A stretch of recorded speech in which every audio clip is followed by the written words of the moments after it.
বিধানসভার প্রচার আগামীকাল সন্ধ্যে 6টায় শেষ হয়ে যাবে। ভাঙড় একটি উত্তপ্ত সন্ত্রাস কবলিত এলাকা বলে পশ্চিমবঙ্গের মানুষ জানে এবং এখানে আগে সিপিআইএমের নেতৃত্বে সন্ত্রাস চলত, নেতৃত্ব দিত রেজ্জাক মোল্লা এবং শকত মোল্লারা। পরবর্তীকালে নতুন বোতল পুরনো মদ এরাই তৃণমূল কংগ্রেসে যুক্ত হয় এবং কিভাবে রক্তস্নাত হয় প্রতিটা নির্বাচনে গোটা বাংলা সেটা দেখে এবং গত পঞ্চায়েত নির্বাচনে এখানে মৃত্যুর মিছিল চলেছে। মহামান্য রাজ্যপালকেও বাড়িতে বাড়িতে এসে এখানে ভারতীয় জনতা পার্টির যারা কোর সদস্য বা কোর গ্রুপ আমাদের কারা ভোট দেয় ঢেলে আপনারা জানেন। আমি আর তাদেরকে তারা কারা আর বলতে চাই না, সমজদার কা তো ইশারাই কাঁপিয়ে। আমরা আমাদের এখানে 40-45 হাজার ভোট গত বিধানসভাতেও পেয়েছি। আমরা এখানে এর আগে একটি আমাদের নেতৃত্ব এসে জেলা নেতৃত্ব বুথ সশক্তিকরণের একটা মিটিং করে গেছে প্রায় 1000 খানিক 700-800 কর্মীকে নিয়ে। আমরা নির্বাচনের শেষ প্রচারে এখানে একটি মাঝারি মাপের সভা 4-5 হাজার মানুষকে নিয়ে করতে চেয়েছিলাম। তার জন্য আমাদের ভাইস প্রেসিডেন্ট জেলা কমিটি অবনীবাবু এবং মণ্ডলের 3 প্রেসিডেন্ট ভাইরা আছেন, মান্যবর প্রার্থীও আছেন ডক্টর অনির্বাণ গান্ধী, অন্যান্য গঙ্গাধরবাবু সহ অন্যান্য জেলা নেতৃত্ব বিমান কুণ্ডু লস্করদা সবাই আছে। তা আমরা এখানে প্রোগ্রাম করব, আবেদন যেভাবে সুবিধা পোর্টালে করতে হয় তার যা নিয়ম নীতি আছে 26 তারিখ মাঠের এনওসি নিয়ে এই মাঠে আমরা সম্পূর্ণ অ্যারেঞ্জমেন্ট করেছি। গতকাল সকাল থেকে প্যান্ডেলের কাজ হচ্ছে, পরশু রাত্রিবেলা থেকে এখানে ব্যবস্থার কাজ চলছে, কেউ বাধা দেয়নি। পুলিশ এসে জানতেও চায়নি কাদের প্যান্ডেল কি হবে। আজকে বেলা 11টার সময় অ্যাপ্লিকেন্টের কাছে এই সভাটা বাতিল বলে যখন আমরা পার্টির সোশ্যাল মিডিয়া গ্রুপে আমার পার্সোনাল প্রোগ্রাম গ্রুপে সব জায়গায় দিয়ে দিয়েছি যে at 3 PM আমি এখানে একটা মিটিং অ্যাড্রেস করব ভাঙড়ে, যাতে মানুষ শান্তিপূর্ণভাবে গণতান্ত্রিকভাবে ভোটটা এবারে দিতে পারে। কারণ কোনো বুথে চটি পুলিশ থাকবে না, কেন্দ্রীয় আধা সামরিক বাহিনী থাকবে এবং ওয়েবকাস্টিং ক্যামেরা থাকবে, ভোট দিতে পারে।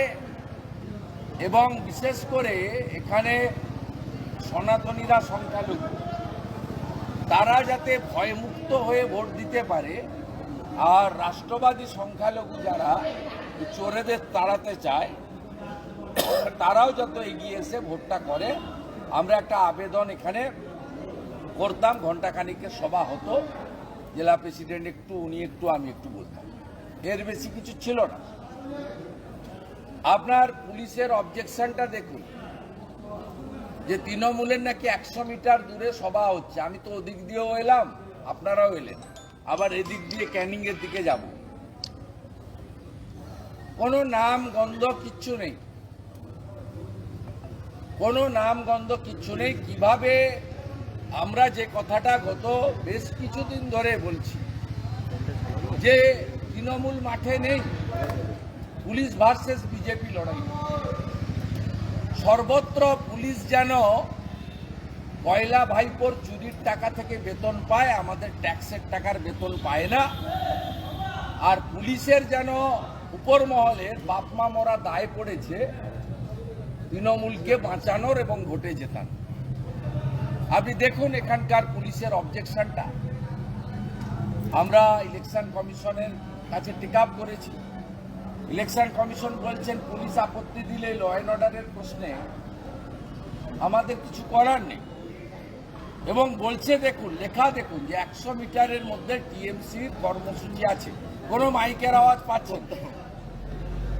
কোনো মাইকের আওয়াজ পাচ্ছেন? চোখে দেখা যাচ্ছে মমতা ব্যানার্জির পুলিশ কত বড় চিটিংবাজ এবং মিথ্যাবাদী।